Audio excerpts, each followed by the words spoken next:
cash going to people who don't appreciate what we do. They don't appreciate what we do. I'm talking about NATO, I'm talking about Europe. They have to work on Ukraine. We don't. The United States is very far away. We have a big, beautiful ocean separating us. We have nothing to do with it.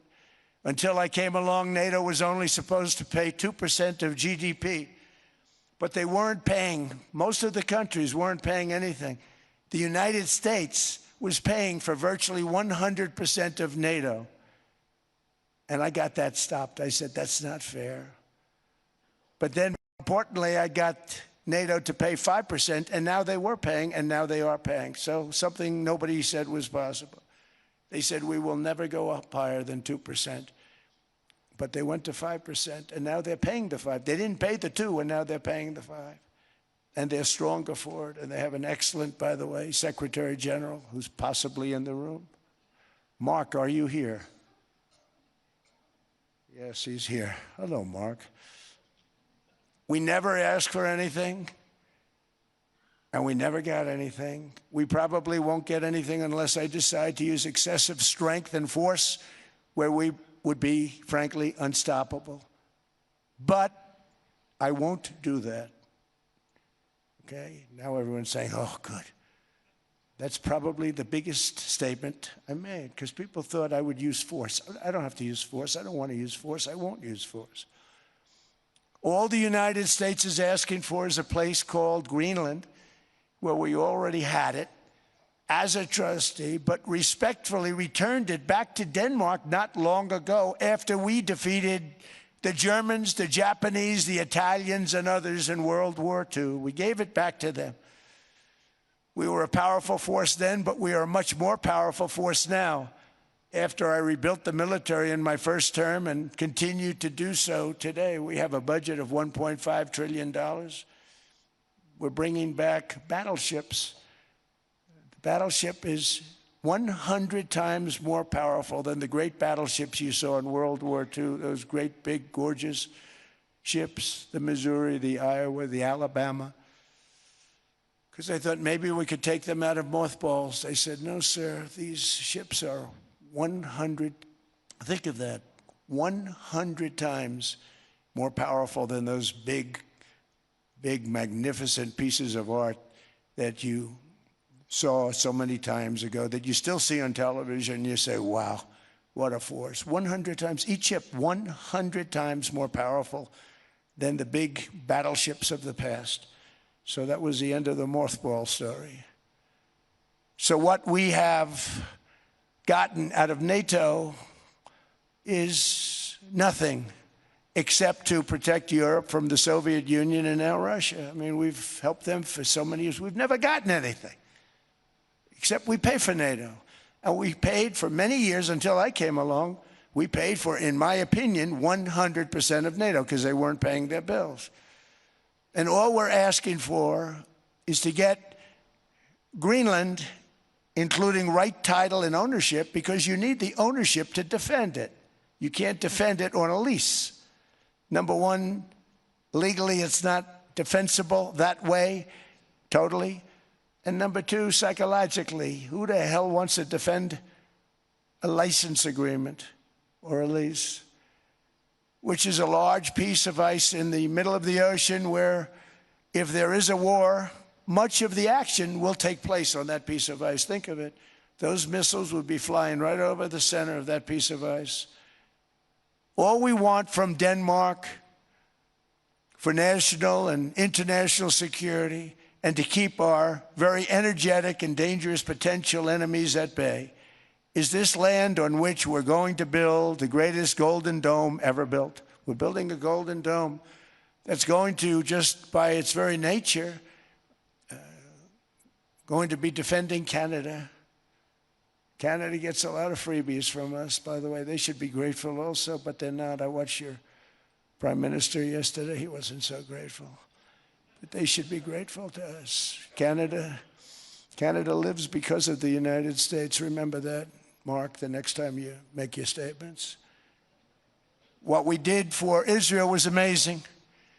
But that's nothing compared to what we have planned for the United States, Canada, and the rest of the world. We are going to build a dome like no other. We did it for Israel. And by the way, I told Bibi, stop taking credit for the dome. That's our technology. That's our stuff. But they had a lot of courage, and they were good fighters, and they did a good job, and we wiped out the Iran nuclear threat like nobody can believe. Nobody's ever seen anything like it. That, Venezuela, taking down Soleimani, wiping out al-Baghdadi when he tried to reinstitute ISIS. We did a lot. I did a lot of big things, all perfectly executed. Everyone was perfectly executed. Somebody told me that, a military expert told me, "Sir, everything you've done has been perfectly executed." I said, "I know." So other presidents have spent, whether foolishly or not, trillions and trillions of dollars on NATO and gotten absolutely nothing in return. We've never asked for anything. It's always a one-way street. Now they want us to help them with Ukraine.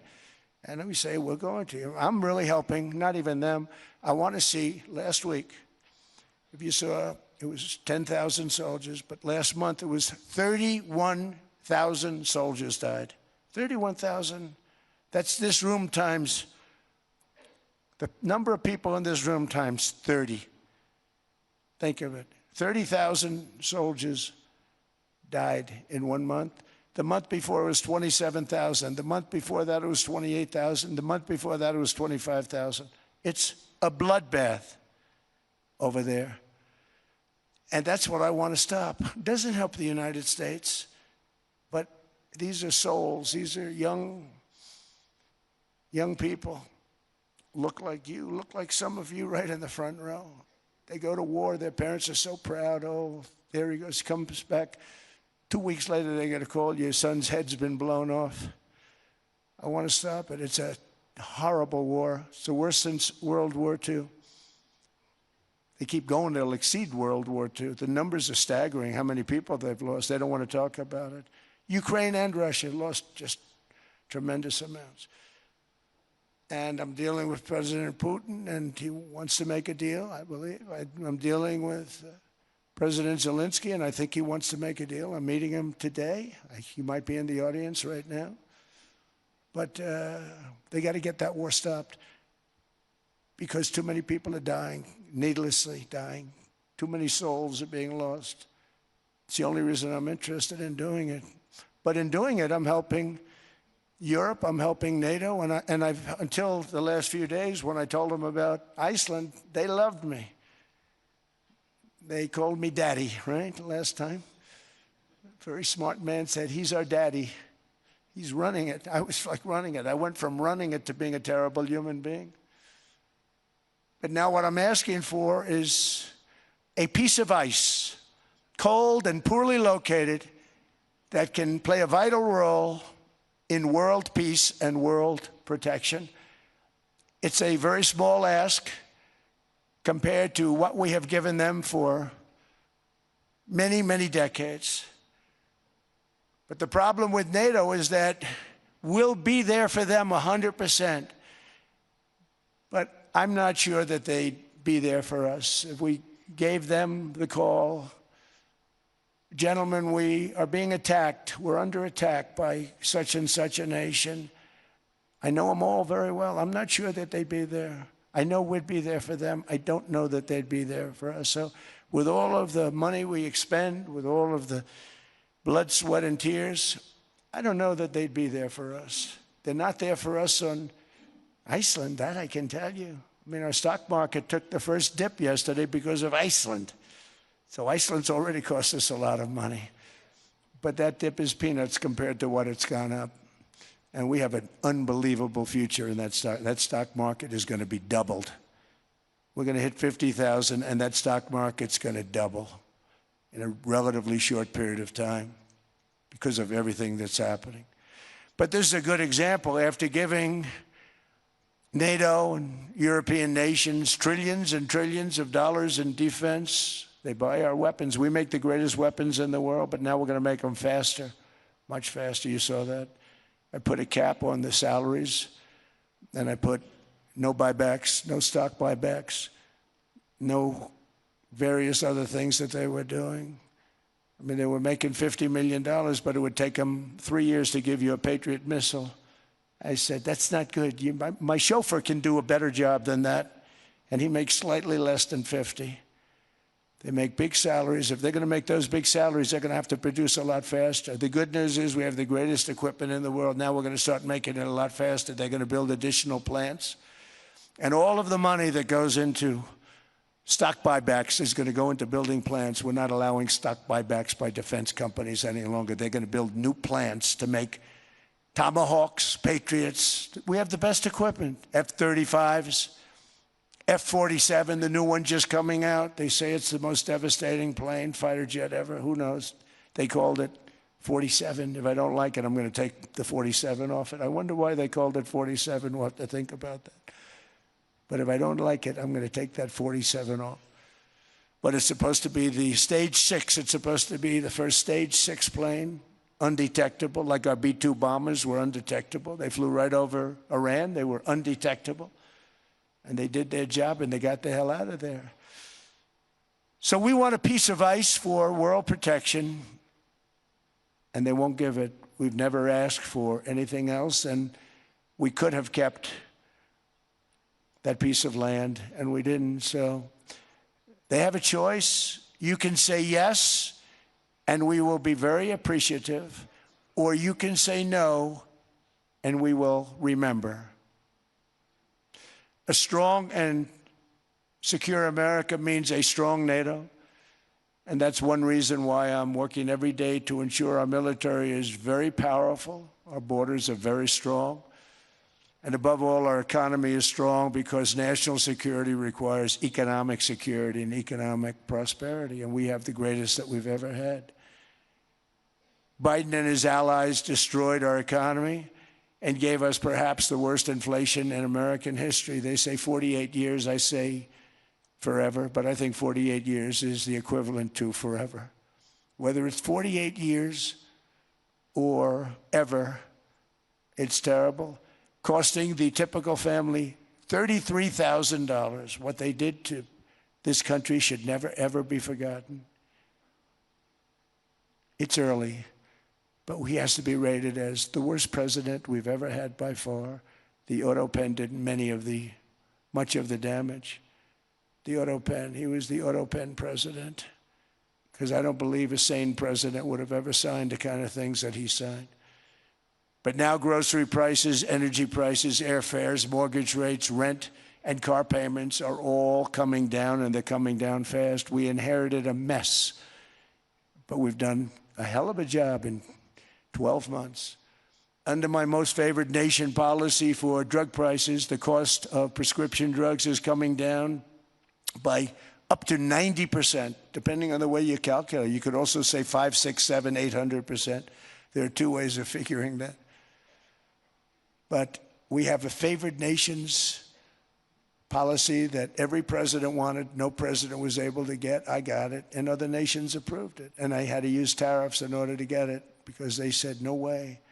In other words, a pill that costs 10% in London costs $130.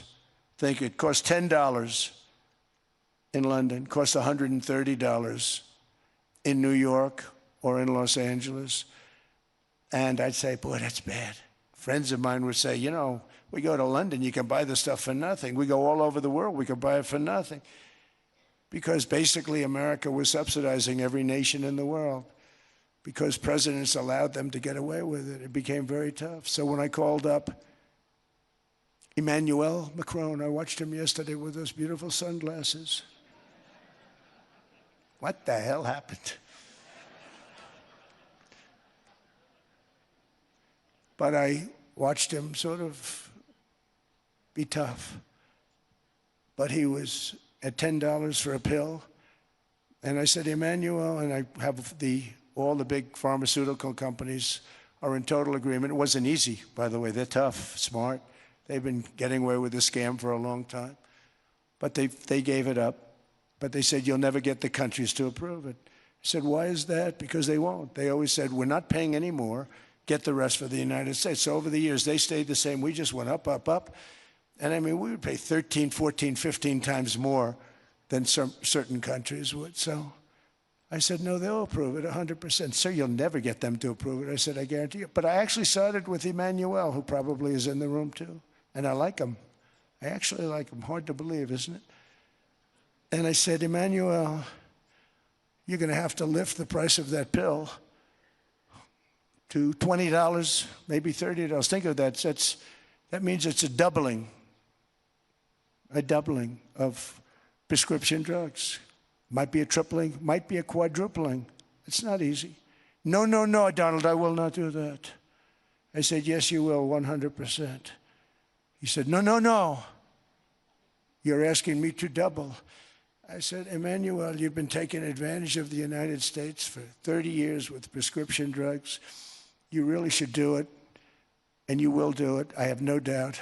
In fact, I am 100% sure you're going to. No, no, no, I will not do it. Because he has to, in all fairness to him, he has to double or triple. Because the world being a bigger place than the United States, it's not that you meet in the middle. You just have to go up some, and we come down a lot. They go up a little, we come down a lot.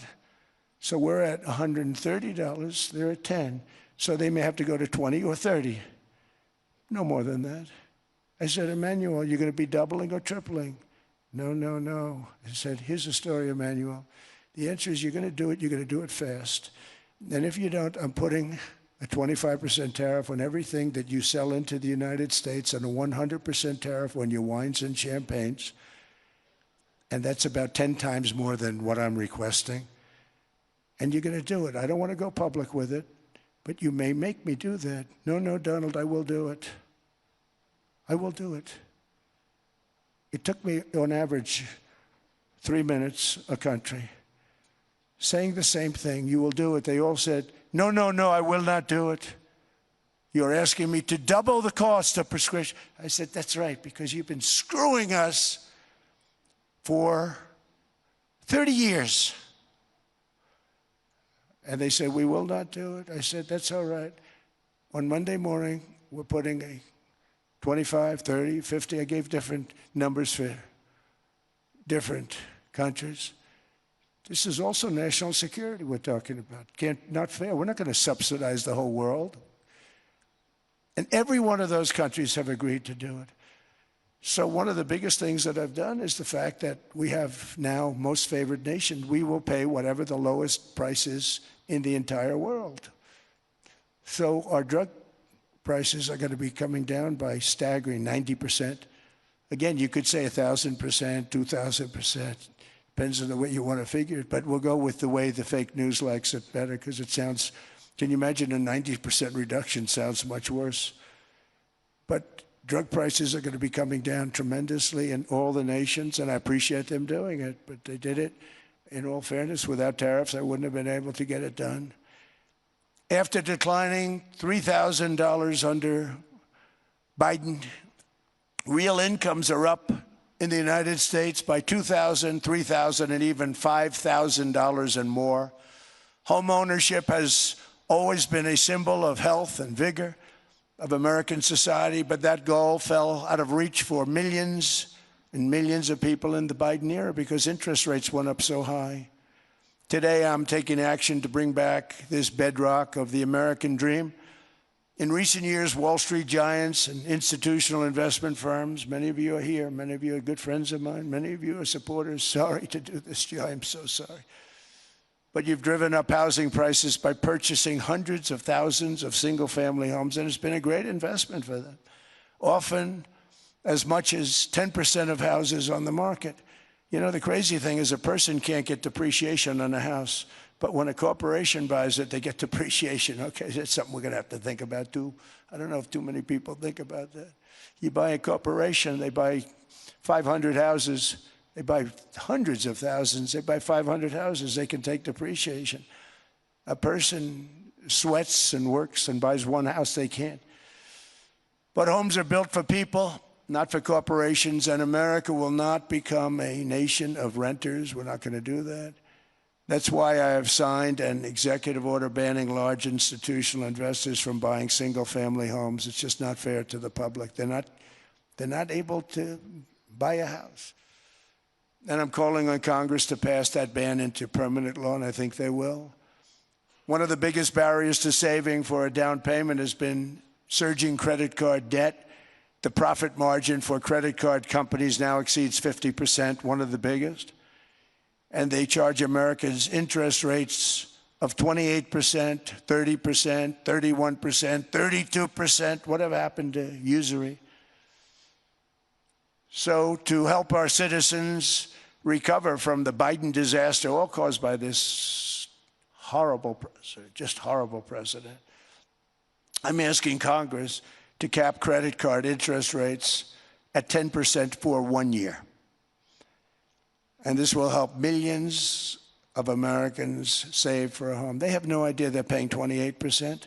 They go out there a little late in their payment and they end up losing their house. It's terrible.